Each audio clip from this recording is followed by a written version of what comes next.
It's not easy to find where those old paths were. I'm still stuck in the old way of like looking at where the creeks bend and where the roads are and what old path could have possibly been a road. I love that, you know. They refer to people like us as rut nuts. You're looking for those old ruts, those old swales, physical remnant of the road, right? We're crossing underneath Pleasant Valley right now. But here, I'm Brian Beatty. I'm a musician and a record producer and a songwriter and Austin history nerd. Hi, I'm Steve Gonzalez. I'm executive director of El Camino Real de los Tejas National Historic Trail Association.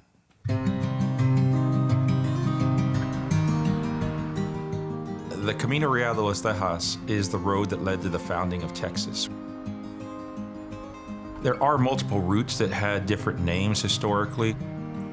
Originally, it was a Native American footpath that was later followed by Spanish explorers, French explorers, Anglo settlers coming into Texas, even African Americans seeking freedom from slavery in the American South.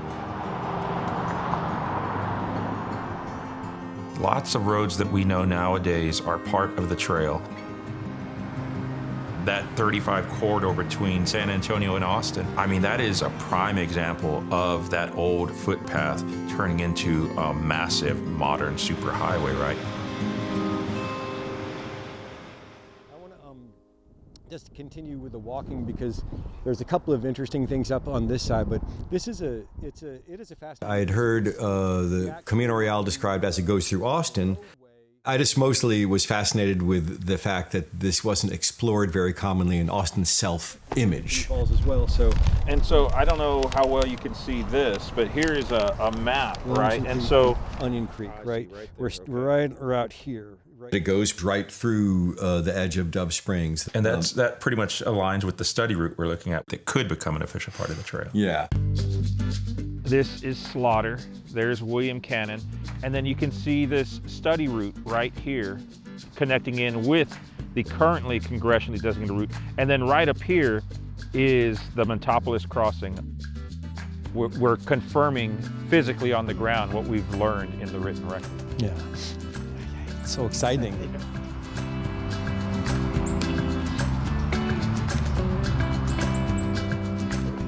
This is an interesting place. There's even some terracing over there. When you're looking for old roads, it's really doing that historic research and then getting there onto the ground and doing archaeology as well, which can confirm what you're seeing in the written record. That looks like the classic swale. It's the indention. It's this U shape, right? That is the physical remnant of the road. Oh yeah, that's one too. And see, those are. But there are other things that can tie into these things as well. We can see living fence rows, which are trees that have been planted along these old roads. Where that, you see the edge of the fence? Nails can be dated to all kinds of different periods. This is an old tree. Yeah. Old pecan trees and things that are probably at least 100, 150 years old. Then we might find some Native American artifacts. We might find Spanish artifacts. Who knows what we'll find. In a way, it gets less and less photogenic, but that's also part of what is interesting about it. It's fascinating to me that it's all there and there's actual physical evidence in the ground of ancient stuff. And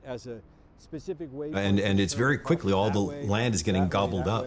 So there was a big mound on the bluff between Williamson Creek and Onion Creek, and it was right beyond it on the Horton line, and that's this place right here. So, you know, it's the C Mart at the C Mart. I don't know. A lot can be lost, unfortunately, if people are unaware of what they actually have in their possession.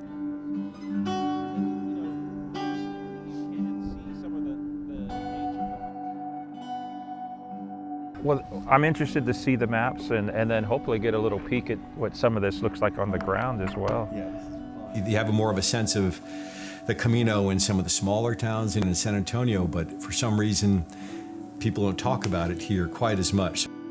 All we are right now is like zooming into the future, you know, like more tall buildings that I didn't see yesterday, you know.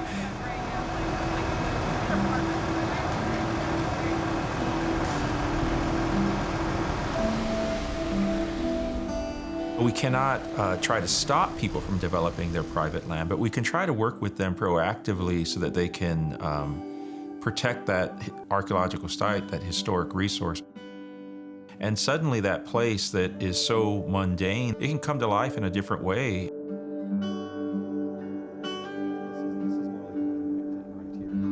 So that's this here is the area that is the heart of Dove Springs, all that.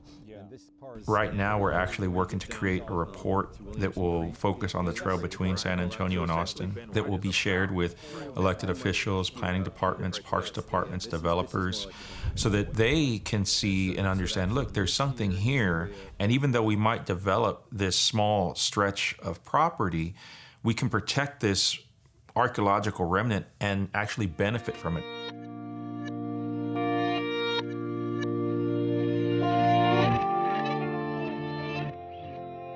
I think there's a certain amount of magic to the place. And you can see the history of this area is a lot richer than, the abbreviated story we've been told.